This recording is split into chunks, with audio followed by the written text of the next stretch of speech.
The legal firewalls erected between the PMLN's Nawaz camp and the corridors of power now seem to be flickering out one by one. Since Senator Isakdar's perpetual arrest warrants were suspended, he has returned home and is now heading the finance ministry, despite spending 5 years absconding from the law. 4 years after they were convicted, the Islamabad High Court has given PMLN Vice President Maryam Nawaz and her husband Mohammad Safdar a big reprieve, setting aside a July 2018 Accountability Court ruling that had held Ms. Nawaz guilty of concealing her father's properties in the Avenfield apartments reference. The Islamabad High Court has now given her a clean chit and overturned the sentence. There is now little stopping Ms. Nawaz from contesting elections and becoming a formal member of the legislature. Whether or not the relief granted to Ms. Nawaz and Mr. Dar has legal merit is not the question at the moment. It is the integrity of our legal and accountability systems that stand thoroughly discredited.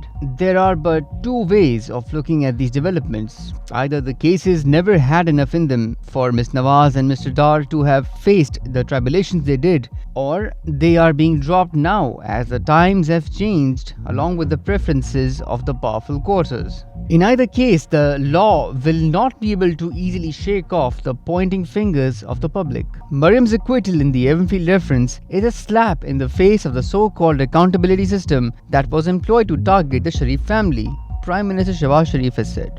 What of the judicial system that was supposed to keep a check on the accountability system by evaluating the evidence in each case in an impartial, unbiased manner? How does the acquittal reflect on the fact that the accountability court judgments were never impeached till now? It also does not help that the acquittal has come at the height of a populist movement against the government by a resurgent Imran Khan. He has, for months, been accusing the PDM of staying in power just to shut down the cases pending against its leaders. Since his ouster, Mr. Khan has talked about certain quarters keeping a hand on the pedal of the accountability process, applying pressure and taking it off when they wished. Mr. Dar's return and Ms. Nawaz's acquittal have given them ammunition for his narrative. Will he once again turn his guns on the establishment? Does he also expect the political cases against him to disappear? It remains to be seen. The one lesson that should be learned from the past few years is that Pakistan desperately needs a complete overhaul